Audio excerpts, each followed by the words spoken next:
اور جو رونے کی شکل بنائے، یہ ترجمہ سب نے کیا، اس لیے میں نے کہہ دیا، ورنہ جب یہ ترجمہ ہم کرتے ہیں تو اس کا مطلب یہ ہے کہ یہ شکل، یہ جو میری اور آپ کی شکل ہے، چہرہ ہے، اس کی طرف رہنمائی ہو رہی ہے کہ جو رونے کی شکل بنائے.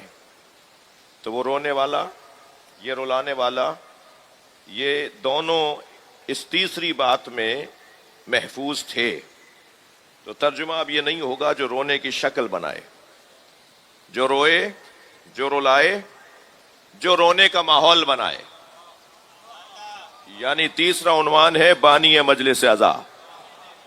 آپ سامع، پھر ممبر پر ذاکر، اور پھر جس نے رونے کا ماحول بنایا، جس طرح اس مجلس کے لیے پاک محرم ایسوسی ایشن ہر سال سے زیادہ بہتر انتظام، ہر سال بہتری ہوتی آئی ہے، اور اس سال پچھلے سال سے بہتر انتظام محسوس کر رہا ہوں. اللہ ان کی توفیقات میں اضافہ فرمائے. ہمیں اور آپ سب کو ان کے ساتھ اچھا برتاؤ اور تعاون کرنے کی ضرورت ہے. تو یہ جو مقام آپ کا ہے وہ ہم دونوں سے زیادہ ہے، یعنی خطیب اور ذاکر سے اور بانی سے زیادہ احترام معصوم کی نگاہ میں سامع کا ہے. اس لیے کہ آپ نہ میرے محتاج ہیں نہ بانی کے محتاج ہیں. آپ تو اکیلے مرثیے کی کتاب کھول کر بیٹھ جائیں تو معصوم آپ کے اوپر سلام بھیج رہے ہیں. سیدہ آپ کے لیے اچھے الفاظ یہ کہتی ہیں کہ میں اپنے حسین کے چاہنے والوں اور رونے والوں کو جنت میں لے جانے کی ضامن ہوں. آپ کا مقام ہم سے زیادہ ہے. سال گزشتہ اس ممبر پر ان ایام میں ہم نے جس موضوع کو گفتگو کا عنوان قرار دیا وہ عقیدہ امامت، اور عقیدہ امامت کے جو ضروری مباحث ہیں، جو بہت ضروری عناوین ہیں، ان میں سے میں اپنی دانش میں یہ سمجھا کہ 20% سے زیادہ بیان نہیں کر پایا. ظاہر مصائب کا دورانیہ بھی ہے اور تمہیدی بیان بھی ہوتا ہے، اور درمیان کی جو گفتگو ہوتی ہے وہ اصلی موضوع پر ہوتی ہے. پھر ان 10 دنوں میں آخری 2 دن شدید ہماری کیفیت کربلا کے ساتھ جڑی ہوئی ہوتی ہے، اور ہم مصائب کا بیان زیادہ سننا چاہتے ہیں. اس لیے ان محدود اوقات میں 1 گھنٹے کی پابندی میں، مراد میری پابندی کی ہے کہ جو رائج ہے ہمارے یہاں کے اتنی دیر کی گفتگو ہونی ہے، تو 20% بھی عقیدہ امامت پر بات نہیں ہو پائی. میں اگر اس سال اور کبھی دوبارہ توفیق ہوئی تو اس مضمون کو لگتا ہے کہ ہمیں چند سالوں تک اس پہ غور کرنا ہوگا. سال گزشتہ جو آیت میں نے لی تھی عقیدہ امامت پر، میں اس کی تکرار کر رہا ہوں تاکہ آپ 1 سال پہلے والے اپنے حافظے کو اور یادداشتوں کو میرے ساتھ ملا لیں. وہ آیت کریمہ تھی سورہ مبارکہ بقرہ کی 124ویں آیت، جس میں پروردگار عالم ارشاد فرما رہا ہے وَإِذِ ابْتَلَىٰ إِبْرَاهِيمَ رَبُّهُ بِكَلِمَاتٍ فَأَتَمَّهُنَّ. صلوات پڑھے ذرا محمد و آل محمد.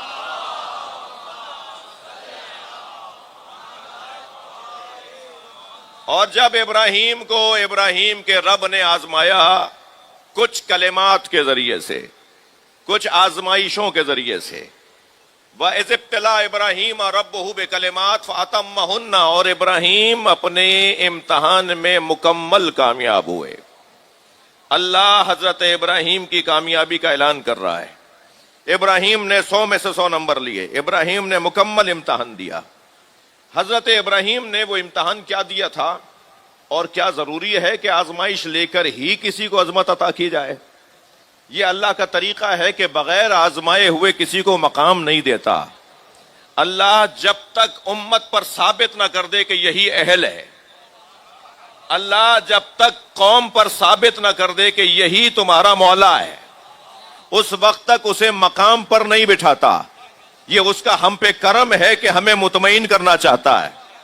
میں دوسرے الفاظ میں کہوں، شاید ہم میں سے بہت سے تو اللہ کے کہنے پر ہی مطمئن ہو جاتے ہیں، مگر کچھ اور بھی تو ہمارے درمیان ہیں جنہیں اطمینان دلانے کی ضرورت ہے. اللہ کا طریقہ دیکھیے. صلوات ہدیہ کریں محمد و آل محمد.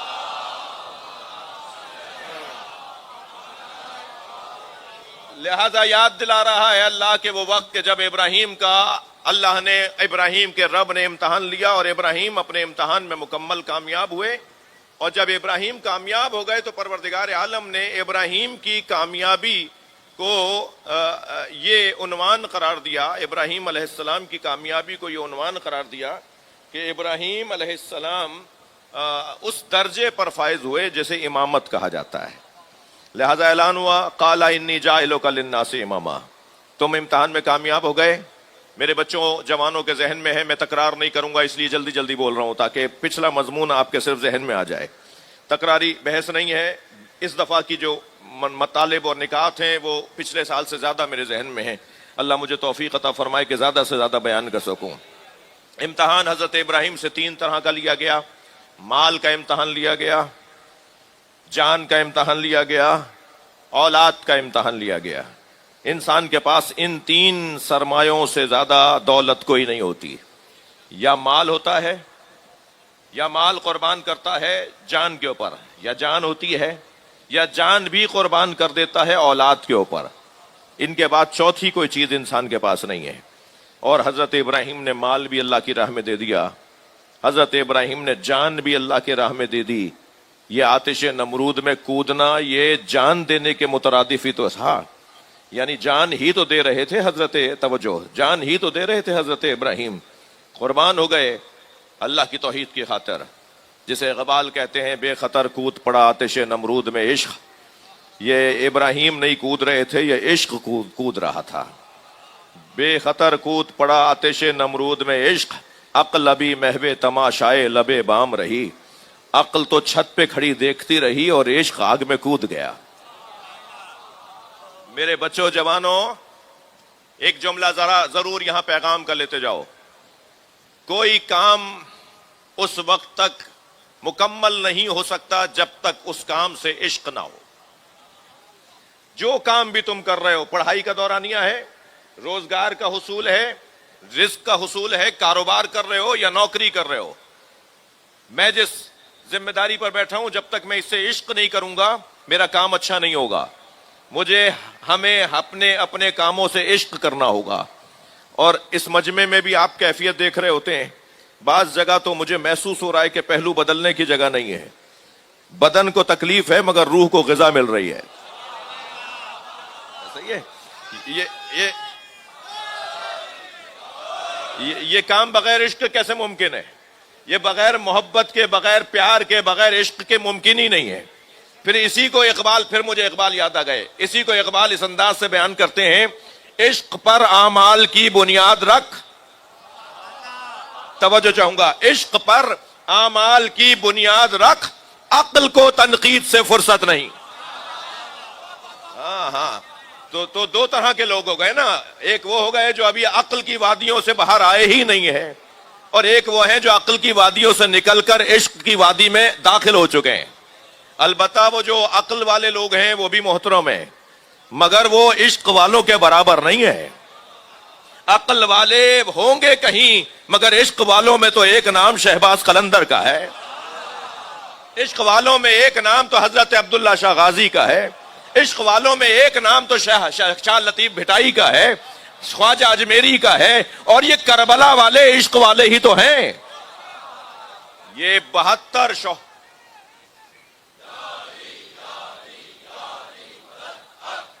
تو ابراہیم علیہ السلام نے مال کی قربانی دی، پھر ابراہیم علیہ السلام نے جان کی قربانی دی، پھر ابراہیم علیہ السلام نے اپنی اولاد کی قربانی دے دی. گلے پہ چھری چلا دی.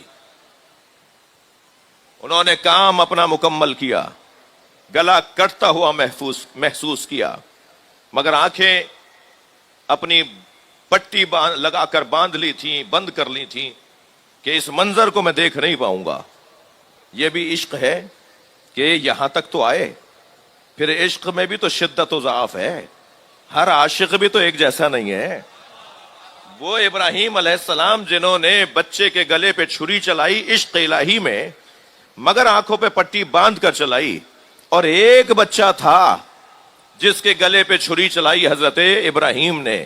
یہ بھی عشق ہے، مگر وہ عشق کیسا تھا جو کربلا میں نظر آیا. یہ جو اپنے بچوں کو قربان کرنے کے لیے امام حسین بغیر آنکھوں پہ پٹی باندھ کر لاشیں اٹھا رہے ہیں، جنازے اٹھا رہے ہیں، اور پھر کیفیت یہ ہے کہ ہر جنازے پہ اللہ کا شکر ادا کر رہے ہیں، اور چہرے کا اور رخساروں کی سرخی بڑھتی چلی جا رہی ہے، اور چہرے کا اطمینان بتا رہا ہے کہ کوئی ہے جو کسی کو دیکھ رہا ہے، کوئی ہے جو کسی کو دیکھ رہا ہے. اور پھر آواز دے کر کہتے ہیں ہون علیہ انہ بعین اللہ، یہ مصیبت تو مصیبت رہتی نہیں مجھ پر، اس لیے کہ مجھے یقین ہے اللہ مجھے دیکھ رہا ہے. یہ ایک عشق کا مرحلہ ہے. حضرت ابراہیم نے جب یہ تینوں قربانیاں دے لی، حضرت ابراہیم نے تو ایک مرتبہ حضرت ابراہیم کو اللہ نے جواب دیا فَإِنِّي جَاعِلُكَ لِلنَّاسِ إِمَامًا، اے ابراہیم ہم تمہیں لوگوں کا امام بنا رہے ہیں. توجہ چاہوں گا، لوگوں کا امام بنانا اللہ کا کام ہے، لوگوں کا ماننا نہ ماننا یہ لوگوں کا کام ہے. یہ معیار نہیں ہوگا کہ مان نہیں رہے تو امام کیسا. دنیا مانے یا نہ مانے، اللہ نے جسے امام بنایا ہے وہ امام ہے. اب جنہوں نے اللہ کے بنائے ہوئے امام کو مان لیا، ان کی ایک ذمہ داری یہ بنتی ہے کہ اس امام کا تعارف تو کروائیں جسے اللہ نے بنایا ہے. اگر تھکے نہیں بیٹھے تو جملہ کہہ رہا ہوں، یہ مجلسیں اس امام کے تعارف کے لیے سجائی جاتی ہیں جسے اللہ نے امام بنایا ہے.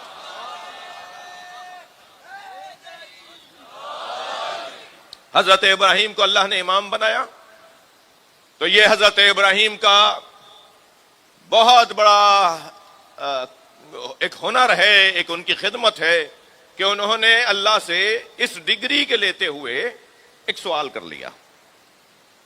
سوال یہ کیا وَمِن ذُرِّيَّتِي، توجہ ہے آپ کی توجہات مجھے اور بہتر چاہیے. وَمِن ذُرِّيَّتِي، اور میری ذریت میں سے، یعنی یہ جو تو نے مجھے امام بنایا میری ذریت میں بھی امام ہیں.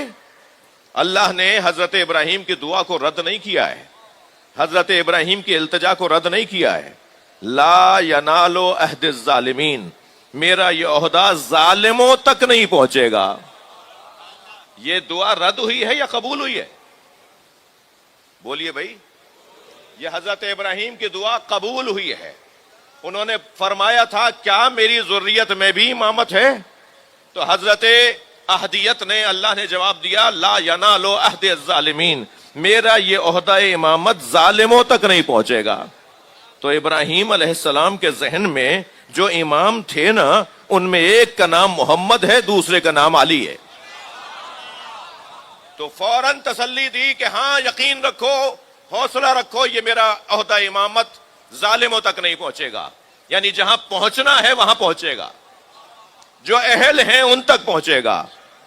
عزیزو، ایک لفظ ظلم، ظالمین، لا ینال عہد الظالمین، یہ ایک الظالمین کا ایک لفظ ہے نا، ایک لفظ ہے نا، پورا جملہ تو نہیں ہے نا. اس ایک لفظ نے حدود اربع، معیار، کسوٹی، پیمانہ، اور یہ طے کر دیا کہ کون اللہ کی جانب سے نمائندہ بنتا ہے اور کون ہے جسے آپ اللہ کی جانب سے تسلی سے مان لیں کہ وہ نمائندہ نہیں ہے. اللہ کو کیا ضرورت پڑی ہے نام لینے کی؟ اللہ کو کیا ضرورت پڑی ہے نام لینے کی؟ نام تو وہاں لیے جاتے ہیں کہ جہاں زمانے تک بات رہے. جہاں زمانوں میں بات جانی ہے وہ نام کیوں لینا ہے؟ آج یہ امام ہے، کل کوئی اور امام ہوگا، پرسوں تیسرا امام ہوگا، پھر چوتھا امام ہوگا. تم امام ڈھونڈو اس کسوٹی پر کہ بس امام وہ ہوگا جو ظالم نہیں ہوگا. امام کے لیے ضروری ہے کہ وہ ظالم نہ ہو. تو اللہ کی جانب سے جو ایک معیار دیا گیا وہ ہے ظلم، کہ ظلم کا حامل کبھی بھی تمہاری امامت نہیں کرے گا.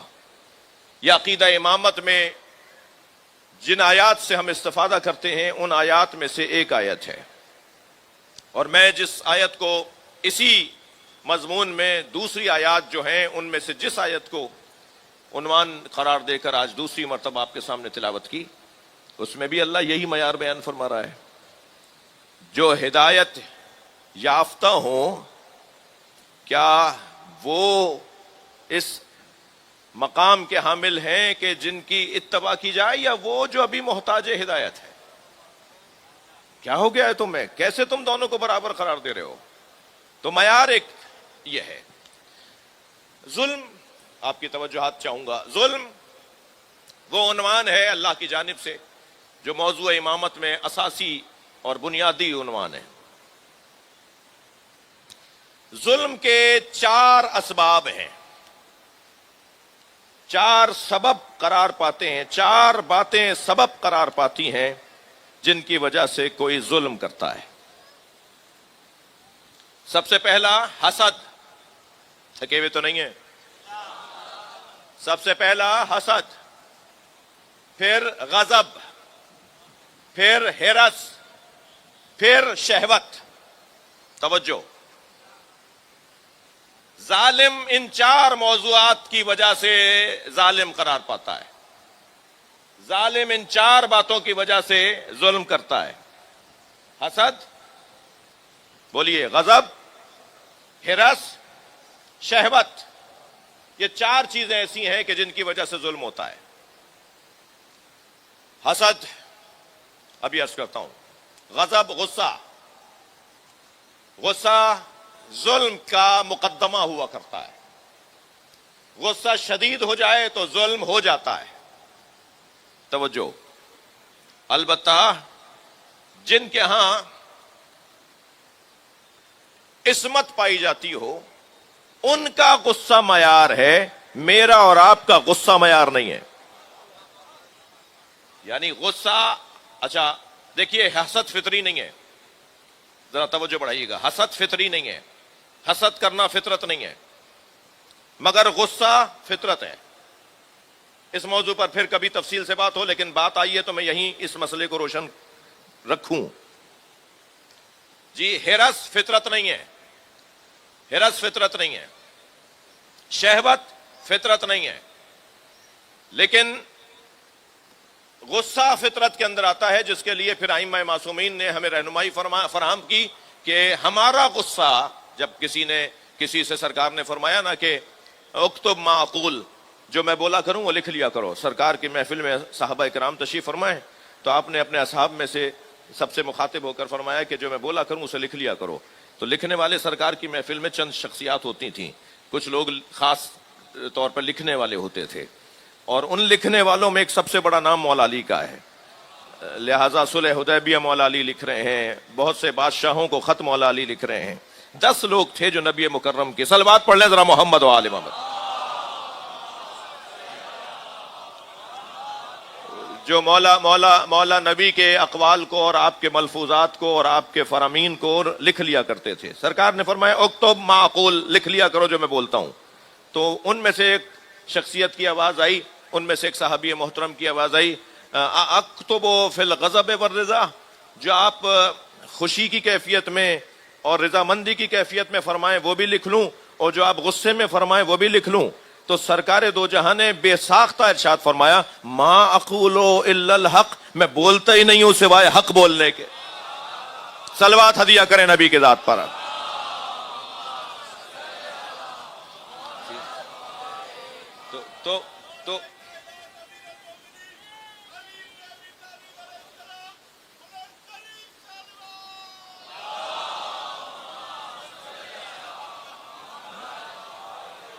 تو یہ بحث پھر کسی اور موقع کے لیے، مجھے اجازت دیجئے کہ ہم اصلی مضمون سے دور ہونے کا خوف ہے۔ 4 باتیں ہیں کہ جو ظلم کا سبب بن سکتی ہیں۔ سب سے پہلا حسد۔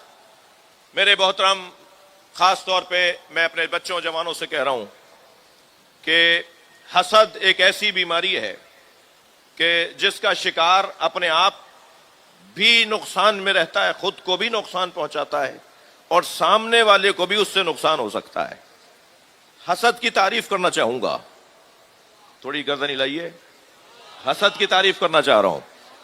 حسد کی تعریف یہ ہے کہ مستحق نعمت سے آرزوئے زوال نعمت۔ توجہ کر لی؟ جس کا حق تھا کہ اسے وہ چیز ملتی، جسے اس کا حق مل چکا ہے، جس کے پاس وہ چیز ہے کہ جو اسی کی ہونی چاہیے، اسی کی ہے، اسی کو ملنی چاہیے تھی، مستحق نعمت سے آرزوئے زوال نعمت، اسے حسد کہا جاتا ہے۔ یہ جو کیفیت ہے، اچھا آپ کیونکہ تھوڑا سا درسی گفتگو میں آ چکے ہیں تو مجھے آپ کو ذرا مجلسی مزاج میں بھی برقرار رکھنا ہے. میں آپ کو دیکھ بھی رہا ہوں, آپ کی توجہ کا بھی میں ممنون ہوں, آپ کی توجہات بھرپور ہیں, اس کا میں احسان مند ہوں. جی یہ جو مستحق نعمت سے آرزوئے زوال نعمت حسد کہلاتا ہے, تو ہم تو اس امام کو ڈھونڈنے چلے ہیں جس کے ہاں یہ چیز نہ پائی جاتی ہو جو ظلم کا سبب ہے. بھائی کسی کے مکان سے وہ کیوں حسد کرے جو مولود کعبہ ہو؟ صلوات پڑھ لیں ذرا محمد و آل محمد.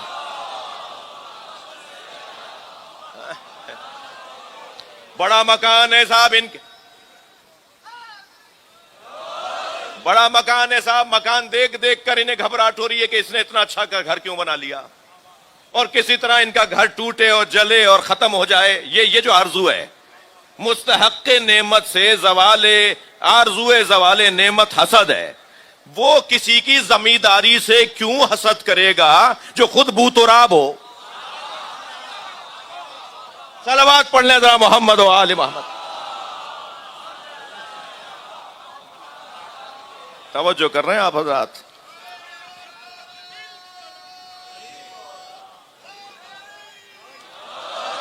جی اب یہاں پر اب آپ کی توجہات ذرا بہتر ہوئی ہیں تو میں ایک جملہ پھر تکرار کر رہا ہوں. مستحق نعمت سے آرزوئے زوال نعمت حسد. وہ کوئی اور حسد کرے گا ان لوگوں سے جو حسین ہے. وہ کسی حسین سے کیا آرزوئے زوال نعمت کی آرزوئے زوال نعمت کا سوچے, آرزو کرے کہ اس سے یہ نعمت حسن زائل ہو جائے جو خود وجہ اللہ ہو.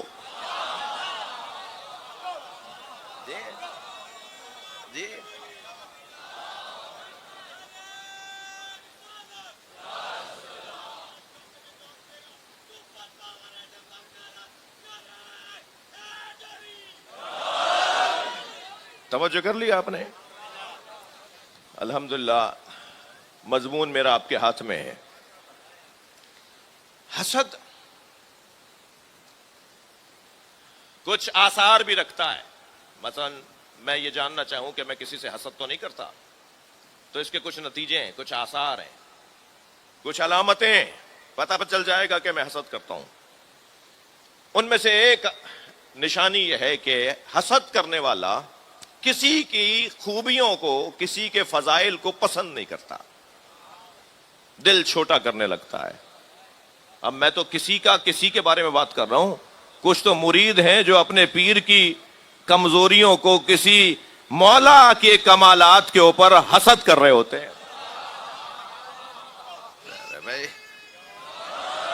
توجہ کر رہے ہیں آپ؟ تو یہاں بہت روشن بات. ایک تو وہ کسی کی خوبیوں کو, کسی کے کمالات کو اور کسی کے فضائل کو برداشت نہیں کرتا. غصہ آتا ہے اسے. حسد کرنے والے کی ایک نشانی ہے اسے غصہ بار بار آتا ہے. حسد کرنے والے کی ایک اور نشانی یہ ہے کہ وہ تکبر کرتا ہے. اچھا کیسے اس بیماری سے بچیں؟ جی علی والوں میں تو یہ بیماری ہونی نہیں چاہیے, اہل بیت والوں میں تو یہ بیماری ہونی نہیں چاہیے, کیونکہ سب سے زیادہ اہل بیت اس بیماری سے متاثر ہوئے ہیں. سب سے زیادہ اہل بیت کو اس بیماری نے تکلیف پہنچائی ہے.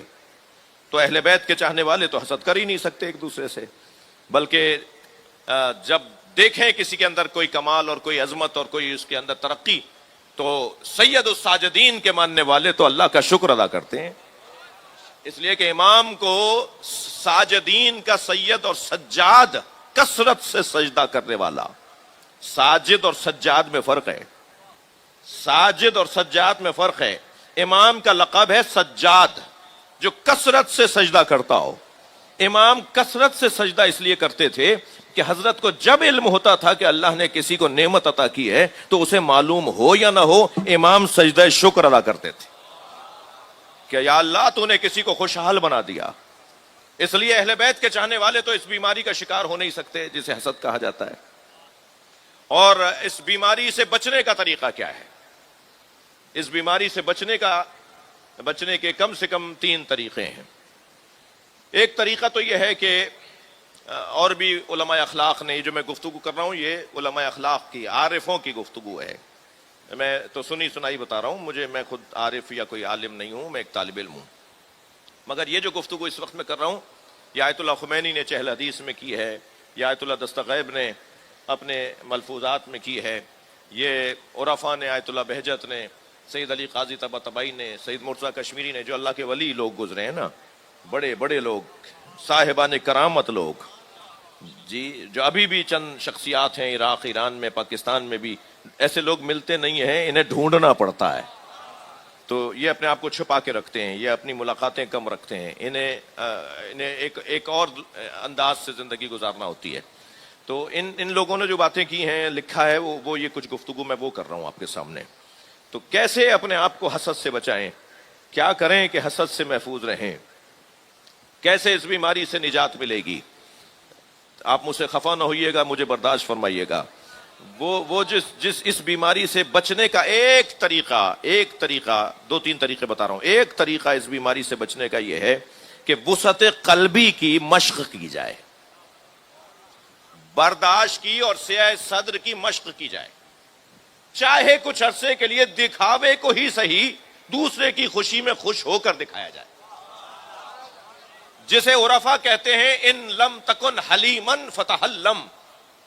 عرفا کہتے ہیں کہ اس حدیث پہ عمل کرو، اگر تم حلیم، بردبار، تحمل مزاج نہیں بھی ہو تو بردباری کا مظاہرہ کر کے دکھاؤ. جب ایک دو مرتبہ تم بردباری کا مظاہرہ کر کے دکھاؤ گے تو بردباری میں تمہیں ذائقہ آئے گا. جیسے زبان کے چٹخارے ہوتے ہیں ایسے روح کی بھی غذائیں ہوتی ہیں، اور پھر روح جب غذا پانے لگتی ہے اور اس غذا سے اسے صحت ملنے لگتی ہے تو روح اسی غذا کو بار بار طلب کرتی ہے. روح کو جن غذاؤں کی ضرورت ہے، توجہ چاہوں گا، ان میں سے ایک ہے تحمل مزاجی، وسعت قلبی، سیاہ صدر، برداشت اور کسی کی خوشی میں خوش ہونا. دوسرا طریقہ، اپنے دین کو مضبوط کیا جائے، دینداری کو مضبوط کیا جائے، اپنے مذہب کو مضبوط کیا جائے. اور تیسرا طریقہ، ان لوگوں کے ساتھ بیٹھا جائے، توجہ، جن کے ہاں سیاہ صدر پایا جاتا ہے، جن کے ہاں تحمل مزاجی پائی جاتی ہے، جو دوسروں کی خوشی میں بڑھ چڑھ کر حصہ ڈال رہے ہوتے ہیں، ان لوگوں سے ملاقات کی جائے. میرے بھائی، 2 گھنٹے تک اگر گلاب بیچنے والے کی دکے پہ بیٹھیں تو 4 گھنٹے تک ہمارے اندر سے گلاب کی خوشبو آتی ہے. انسان فطری طور پر اثر کو قبول کرتا ہے. ہم ان لوگوں سے دوستی کیوں نہ کر لیں جو بڑے لوگ ہیں. صلوات پڑھ لیں محمد و آل محمد.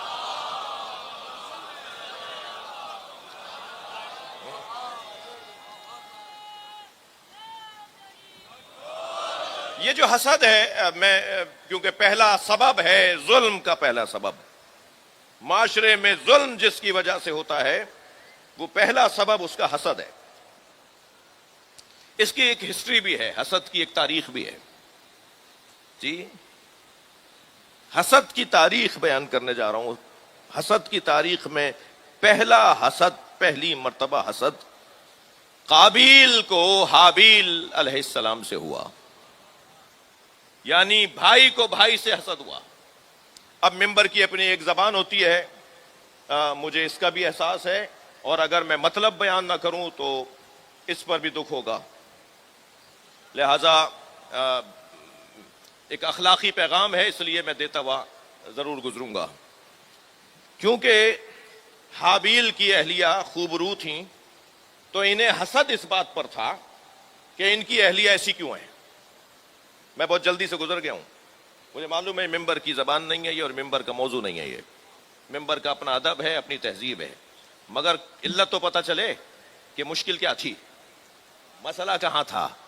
جی، تو میرے بچوں، جوانوں، آپ سے بات کر رہا ہوں، بلکہ پوری قوم کے، خاص طور پر ان لوگوں سے جنہیں اللہ نے اچھا بنایا ہے. یوں تو اللہ کا کرم ایسا ہے کہ بدصورت بھی آئینے کے سامنے کہتا ہے مجھ سے زیادہ کوئی حسین ہی نہیں ہے. جی جی جی جی، یہ اللہ کا کرم ہے کہ ہر ایک کو مطمئن کیا ہے. جی، ہر شخص اپنی خوبیوں کو دیکھ رہا ہوتا ہے. بس یہی اللہ چاہتا ہے کہ جیسے آئینہ تم سے اچھی بات کر رہا ہے نا، تم بھی کسی کے آئینے بن جاؤ.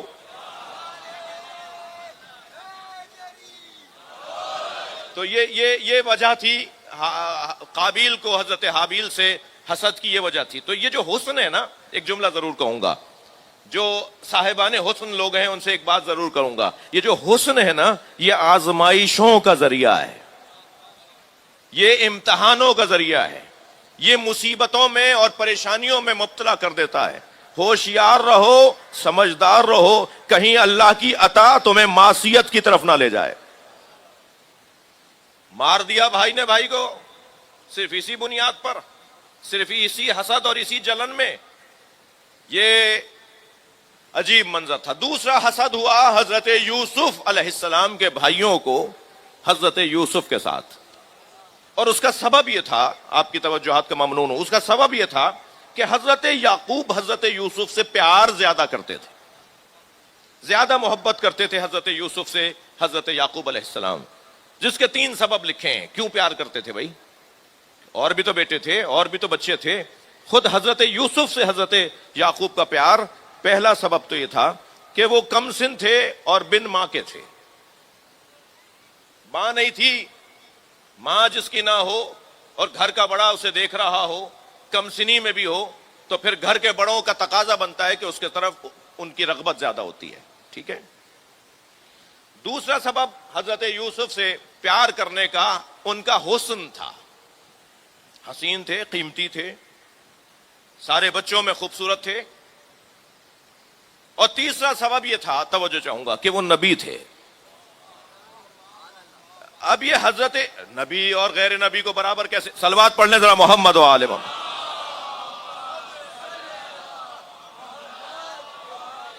تو بیٹے تو سب ہیں, مگر یہ بیٹا وہ بیٹا ہے جو نبی بھی ہے. لہذا حضرت یعقوب کا پیار بنتا تھا حضرت یوسف کے ساتھ, لہذا پیار ان کے ساتھ وہ کرتے تھے. اور اس کا نتیجہ یہ نکلا کہ بھائیوں نے حسد کرنا شروع کر دیا. اور جب حضرت یوسف نے خواب دیکھا تو حضرت یعقوب نے فرمایا لا تقصص یا بنی لا تقصص رویاک علی اخوتک. سورہ مبارکہ یوسف آیت نمبر 5. اے میرے لال, اپنے اس خواب کو, خواب کیا دیکھا تھا؟ انی رأیت 11 کوكبا ورأیتهم والشمس والقمر رأیتهم لی ساجدین. حضرت یوسف نے بتایا کہ بابا میں نے خواب دیکھا ہے کہ مجھے 11 ستارے سجدہ کر رہے ہیں اور چاند اور سورج بھی مجھے سجدہ کر رہے ہیں. میں نے خواب دیکھا ہے. اب یہ خواب در حقیقت حضرت یوسف کی نبوت کا اعلان تھا. حضرت یوسف کو پیغام تھا کہ ہم اسے مقام نبوت کا دینے والے ہیں. تو حضرت یعقوب نے فوراً کیا فرمایا؟ یا بنی لا تقصص رویاک علی اخوتک فیکید لک کیدا ان الشیطان للانسان عدو مبین. اے میرے لال, اے میرے یوسف, اپنا یہ خواب بھائیوں کے سامنے بیان مت کرنا, اس لیے کہ پھر وہ سازشیں کریں گے اور وہ اپنی سازشوں کا شکار ہو کے تمہیں نقصان پہنچائیں گے.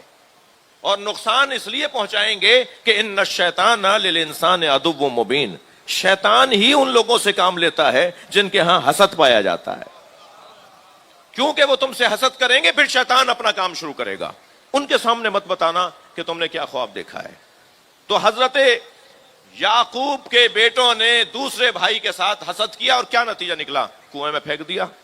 حضرت یوسف کنویں میں جا رہے ہیں اور جاتے جاتے پکار رہے ہیں یا اللہ میری مدد کر.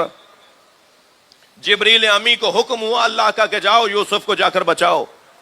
جبریل امی کہتے ہیں کہ مجھے اتنی تاخیر ہوئی کہ یوسف کی پنڈلیوں تک پیر پانی میں گئے تھے, کہ ایک مرتبہ جا کر میں نے زمین کے اندر رکھے ہوئے پتھر کو حکم دیا اور وہ اوپر آیا, اور حضرت یوسف اس پتھر پہ بیٹھے ہوئے پانی سے اوپر آ گئے. توجہ. تو میں نے حضرت یوسف کا یہ روایت بڑی حسین ہے. جب انہیں دیکھا نا, جبریل کو کہا تم کون ہو؟ کہا میں اللہ کی طرف سے آپ کی مدد کرنے آیا ہوں. آپ اللہ سے مدد مانگ رہے ہیں؟ حضرت یوسف نے فرمایا ہاں میں اللہ سے مدد مانگ رہا ہوں کہ اس کنویں سے مجھے نجات مل جائے, اس آزمائش سے مجھے نجات مل جائے. تو حضرت جبریل امی علیہ السلام نے فرمایا اپنا ہاتھ پھیلا کے دیکھو, تمہارے ہاتھ میں اللہ نے رمز اور راز رکھے ہیں, تم ان رازوں تک پہنچ جاؤ تو ہمیشہ نجات یافتہ رہو گے.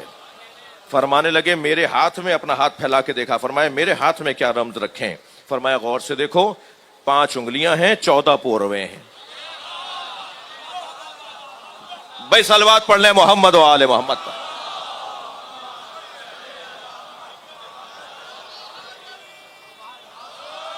بھائی بعد میں گن لیجئے گا، میں صحیح کہہ رہا ہوں. ایک صلوات اور پڑھ لیں محمد و آل محمد، اور بلند صلوات نبی کی ذات پر.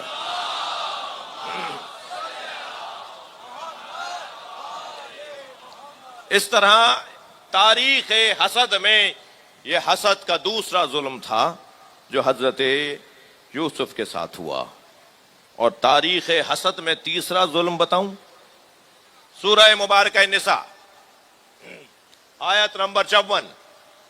ام یحسدون الناس علی ما آتاہم اللہ من فضلہ فقد آتینا آل ابراہیم الکتاب والحکمہ وآتیناہم ملکا عظیما.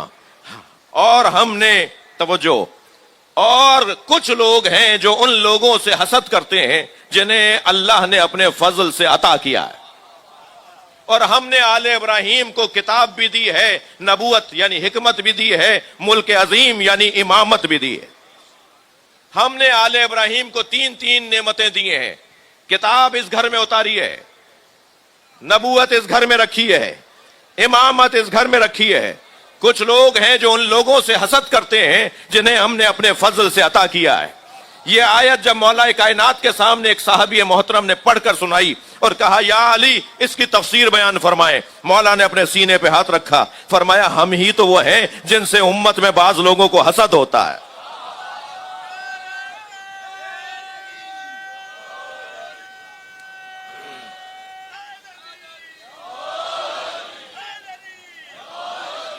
مسئلہ روشن ہو گیا میرے بچوں پر. یہ مولا علی کے ساتھ کیا ہوا، یہ سیدہ کے ساتھ کیا ہوا، یہ امام حسن کے جنازے پہ تیر کیوں برسے، یہ کربلا میں حسین کے ساتھ کیا ہوا، اور پھر امام زین العابدین کو کہاں لے جایا گیا، پھر امام محمد باقر کو زہر کیوں دیا گیا، پھر امام جعفر صادق کو زہر سے کیوں شہید کیا گیا، پھر امام موسیٰ کاظم کو 14 سال اسیر رکھا گیا، پھر امام رضا کے ساتھ مرو میں خراسان میں کیا ظلم ہوا، پھر امام محمد تقی کو زہر سے مارا گیا، پھر امام علی نقی علیہ السلام کو تنہائی میں ان کے گھر کو آگ لگائی گئی، ان کے مصلے کو نماز کی حالت میں ان کے نیچے سے کھینچا گیا، پھر یہ امام عسکری کے ساتھ کیا ہوا. یہ سارے ظلم حسد کی بنیاد پر تھے، اور جن سے حسد ہوتا ہے پھر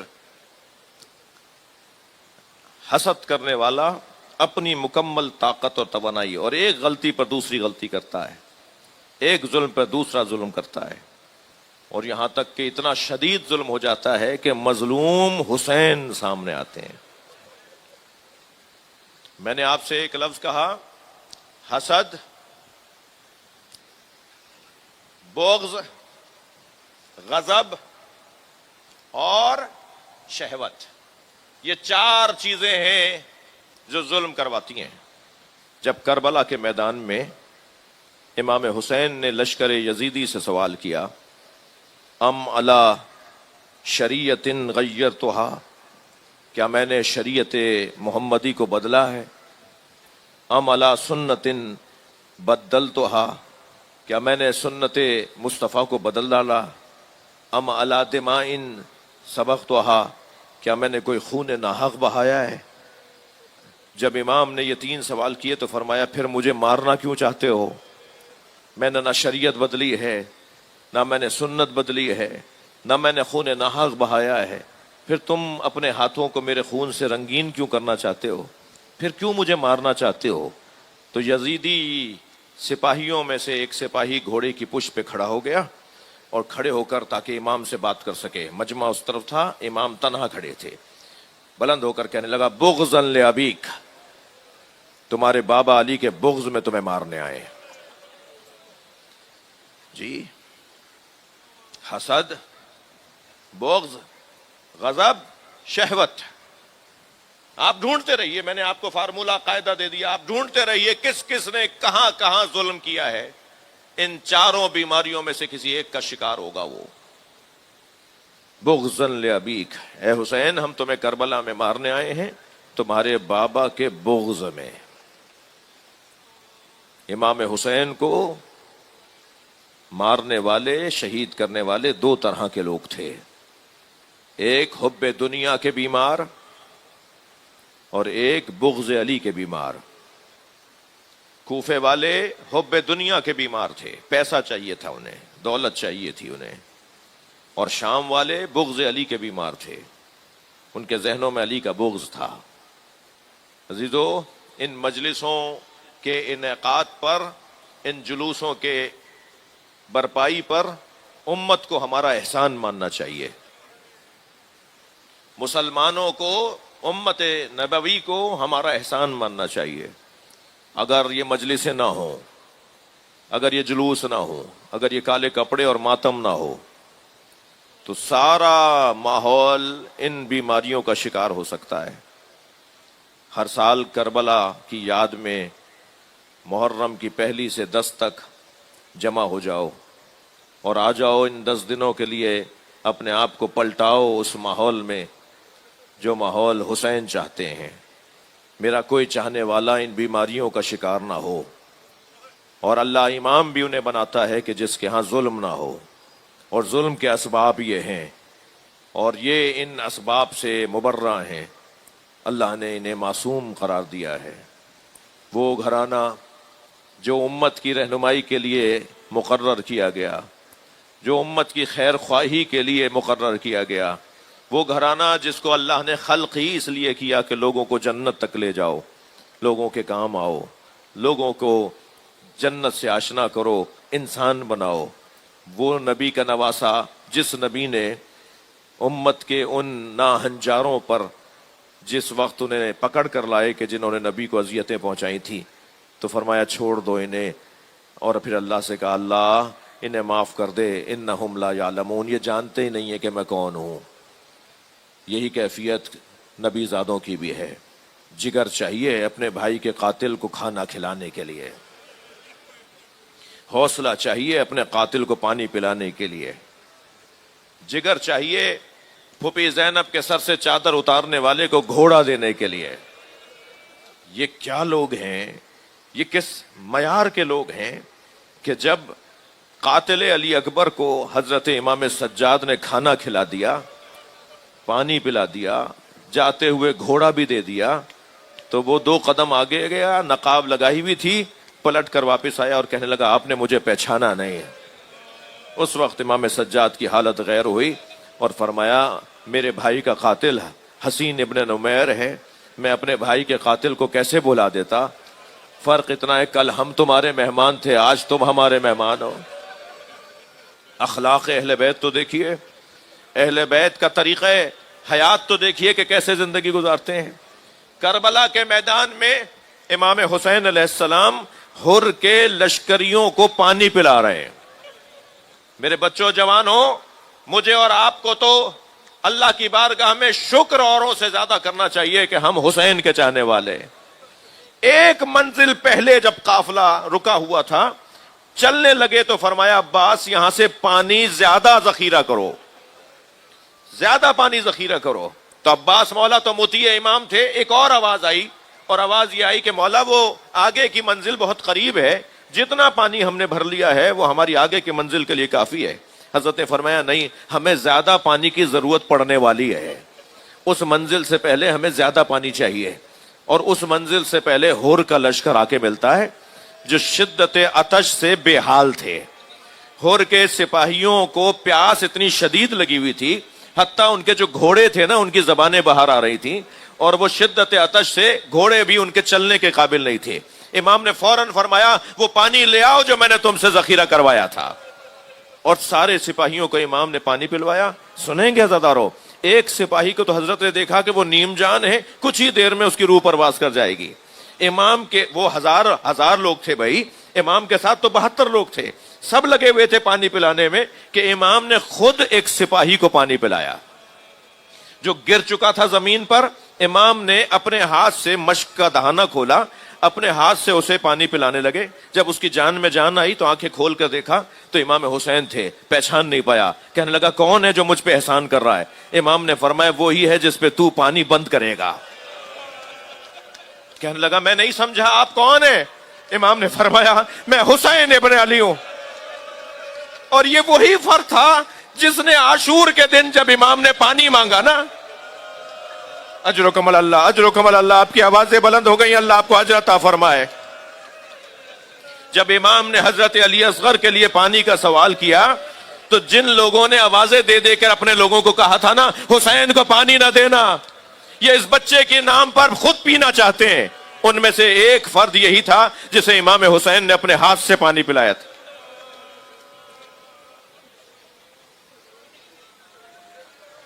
اجرکم اللہ، مجھے جلدی نہیں ہے، چلیے چلیے، حسین مولا کا گھوڑا کربلا پہنچ رہا ہے، چلیے ہم امام حسین کے قافلے کا استقبال کریں. تہذیب ازا مرتب کرنے والوں نے ہم پر احسان کیا ہے. وہ بزرگ جنہوں نے عزاداری کی تہذیب کو مرتب کیا وہ 2 محرم سے بھی عزاداری شروع کروا سکتے تھے، مگر انہوں نے پہلی محرم سے عزاداری شروع کروائی ہم سے، خاص طور پر ائمہ اہل بیت نے، تاکہ ہم ایک دن پہلے حسین کے استقبال کے لیے تیار ہو جائیں. میرے مولا حسین کا گھوڑا چلتے چلتے ایک جگہ پہ رک گیا. امام نے ذوالجناح کو کئی مرتبہ کہا گھوڑا آگے جاتا ہے پھر مڑ کر وہاں آ کے کھڑا ہو جاتا ہے. امام نے فرمایا شاید میرے اس راہوار کو کوئی تکلیف ہے. بعض روایات میں ہے کہ امام نے اسی کو حکم دیا کہ مجھے بتا کہ تو کیا چاہتا ہے. اچھا، اگر کسی بچے جوان کو، کسی میرے سنی بھائی کو یہ بات سمجھ میں نہ آ رہی ہو تو کچھ دیر کے لیے ہجرت کے موقع پہ نبی مکرم جس اونٹنی پر بیٹھ کر مدینہ پہنچے تھے اسے ذہن میں لے آئے کہ میں کیا کہہ رہا ہوں. سرکار جب مدینہ پہنچے تھے تو نبی نے فرمایا تھا جہاں میری اونٹنی بیٹھے گی میں انہی کے گھر میں رہوں گا. نبی کی وجہ سے ساری امت چل رہی ہے، نبی فرما رہے ہیں جہاں میری اونٹنی بیٹھے گی میں وہاں رہوں گا. اس کا مطلب یہ ہے کہ کچھ غیبی معاملات ہوتے ہیں جو اللہ کچھ طریقوں سے ظاہر کرتا ہے. امام نے کہتے ہیں، بعض سنی شیعہ کتابوں کی روایات جو ہیں میں بیان ضرور کروں گا، کہتے ہیں کہ امام نے 10 گھوڑے تبدیل کیے مگر کوئی گھوڑا اس خطے سے باہر نہیں جاتا تھا. 2-4 قدم چلتا تھا پھر پلٹ کر آ جاتا تھا، 2-4 قدم چلتا تھا پھر اڑ کے کھڑا ہو جاتا تھا. پھر امام نے فرمایا عباس ذرا سامنے جو گھر نظر آ رہے ہیں انہیں بلاؤ، ان سے پوچھو اس زمین کا نام کیا ہے. اجرکم اللہ. اس دیہات کے لوگوں میں کچھ بزرگ سامنے آئے. ان بزرگوں میں ایک ضعیف العمر بزرگ تھا جو عصا تھامے دور کھڑا دیکھ رہا تھا. جو بزرگ قریب آ رہے تھے امام ان سے پوچھ رہے تھے بتاؤ اس زمین کا نام کیا ہے، یہ کون سا خطہ ہے، یہ علاقہ کون سا ہے. تو لوگ مختلف نام لے رہے تھے، کوئی غازریہ کہہ رہا تھا، کوئی نینوا کہہ رہا تھا، کوئی ماریا کہہ رہا تھا. ایک مرتبہ وہ جو دور بزرگ کھڑے تھے نا، امام نے فرمایا عباس ان سے پوچھو. تو جب انہوں نے محسوس کیا کہ امام اسے یاد کر رہے ہیں تو خود کانپتے ہوئے، ہاتھوں میں راشا تھا، بزرگی تھی، کانپتے ہوئے قریب آئے امام حسین کے، بڑھ کر سلام کیا. کہنے لگا آپ نواز رسول حسین ہیں؟ امام نے فرمایا ہاں میں حسین ابن علی ہوں. کہنے لگا آگے چلے جائیے. کہنے لگا آگے چلے جائیے. امام نے فرمایا میرا گھوڑا آگے نہیں جاتا، میری سواری آگے نہیں جاتی. کہنے لگا حسین جو بھی اس وادی سے گزرا ہے اسے تکلیف ہوئی ہے، آپ جتنی دیر یہاں رہیں گے کسی تکلیف میں مبتلا ہو سکتے ہیں. امام نے فرمایا اچھا تو پھر اس کا نام بتا کہ اس زمین کا نام کیا ہے. تو کہنے لگا ہاذا کرب و بلا. امام نے ایک مرتبہ آسمان کی طرف دیکھا، دونوں ہاتھوں کو بلند کر کے فرمایا اللہم اعوذ من کرب و بلا. اللہ میں آزمائشوں سے تیری پناہ چاہتا ہوں. یہ فرما کر، یہ دعا کر کے امام نے آواز دی عباس اسی زمین کی تلاش میں تو تھا. عباس کیا تمہیں نہیں بتایا گیا تھا کہ تمہیں کربلا کے لیے مانگا گیا تھا؟ یہی وہ جگہ ہے جس کے لیے تمہیں مانگا گیا تھا. مگر خیمے نہیں لگیں گے جب تک ہم زمین خرید نہ لیں. امام نے زمین خریدی عزاداروں، اور زمین خریدنے کے بعد اسی قبیلے کو زمین ہبہ کر دی 3 شرطوں پر. میں 3 شرطوں پر تمہیں یہ زمین واپس کر رہا ہوں، پیسے بھی لے لو، زمین بھی اپنے اختیار میں رکھو، مگر 3 میری شرطیں ہیں. سب سے پہلی شرط میری یہ ہے کہ میرا جنازہ دفنا دینا. اللہ آپ کو کسی غم میں نہ رلائے. جب آپ ایسے روتے ہیں نا تو مجھے امام جعفر صادق کی دعا یاد آ جاتی ہے، یا اللہ یہ ہمارے عمر کو زندہ کر رہے ہیں، پہلی میری شرط یہ ہے میرا جنازہ دفنا دینا۔ اگر تم خوف زدہ ہو تو اپنی عورتوں سے کہنا۔ حسین نے اپنی عزاداری میں خواتین کو مقام دیا ہے، حسین مولا نے اپنے غم میں خواتین کو حیثیت دی ہے۔ پھر اپنے گھر کی عورتوں سے کہنا میرے جنازے پر آ کر خاک ڈال دیں۔ پھر فرمانے لگے اگر تمہاری خواتین بھی گھبرا رہی ہوں، اللہ رے غربت، اللہ رے مصیبت، تو پھر اپنے بچوں سے کہنا کہ وہ آئیں اور مٹھی بھر بھر کے خاک اٹھائیں اور مٹھی بھر خاک میرے اوپر ڈالتے رہیں تاکہ میرا جنازہ چھپ جائے، میرے جنازے کو دفنا دیا جائے۔ میری دوسری شرط یہ ہے کہ یہاں ہل نہ چلانا، اس زمین میں رہنا ضرور مگر یہاں کاشتکاری نہ کرنا، یہاں فصلیں نہ اگانا، یہاں زمین میں کاشت نہ کرنا۔ اس شرط کی حکمت شاید یہ ہے کہ جب تم ہل چلاؤ گے کیا معلوم کسی شہید کا کوئی بدن نکل آئے، کیا معلوم کسی کا کوئی بدن کا حصہ نکل آئے اور بے حرمتی ہو جائے۔ اور تیسری شرط میری یہ ہے کہ میری قبر پر دور دور سے لوگ آیا کریں گے، پوری دنیا سے مجھے سلام کرنے لوگ۔ امام نے اپنے زواروں کا کتنا خیال کیا، اسی گریے کی حالت میں امام سے زیارت مانگیے، مولا ہمیں بار بار دیدار کی توفیق نصیب ہو۔ دور دراز سے لوگ میری قبر پر زیارت کو آئیں گے، تم ان کا خیال رکھو گے، انہیں اپنے مہمان رکھو گے، 3 دن تک ان کو مہمان رکھو گے۔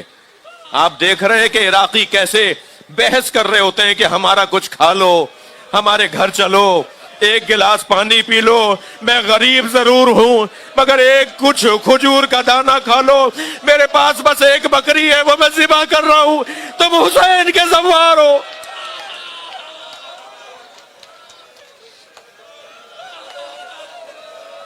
حسین مولا نے اجرکم اللہ، بس ایک منزل اور، حسین مولا نے زمین خریدنے کے بعد، اسے ہبہ کرنے کے بعد حضرت عباس سے فرمایا اب خیمے لگاؤ۔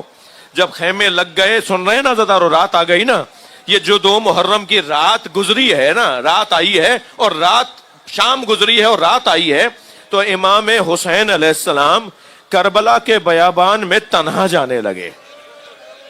پیچھے مڑ کر دیکھا تو حضرت عباس، حضرت علی اکبر، تو روک کے فرمایا عباس، علی اکبر تم رکے رہو، مجھے کربلا کا بیابان، کربلا کا میدان دیکھنا ہے۔ مگر عجیب اتفاق ہوا کہ جناب زینب قریب آ گئیں۔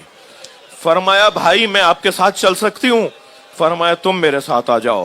اب امام نے ایک جگہ 2 رکعت نماز پڑھی، پھر کھڑے ہوئے، پھر جگہ ڈھونڈتے ڈھونڈتے اور رکے، پھر وہاں 2 رکعت نماز پڑھی، پھر جگہ ڈھونڈتے ڈھونڈتے رکے، پھر وہاں 2 رکعت نماز پڑھی، اور پھر ایک نشیبی علاقہ آیا جہاں امام نے بیٹھ کے نماز بھی پڑھی اور مناجات بھی پڑھی۔ اب جناب زینب سے رہا نہیں گیا تو بھائی سے پوچھا بھائی یہ نمازیں کیسی ہیں، یہ مناجات کیسی ہے؟ فرمایا زینب وہ جو جگہ تم نے دیکھی جہاں میں نے 2 رکعت نماز پڑھی، میرا علی اکبر ایڑیاں رگڑے گا۔ وہ 2 رکعت نماز جو میں نے پڑھی وہاں میرے قاسم پہ گھوڑے دوڑائے جائیں، وہاں میرا عباس مارا جائے گا، اور یہ نشیب اچھی طرح دیکھو یہاں مجھے گھوڑے سے گرایا جائے گا۔ یہی وہ جگہ ہے جہاں ہمارے سر قلم کیے جائیں گے۔ الا لعنت اللہ علی القوم الظالمین فسیعلم الذین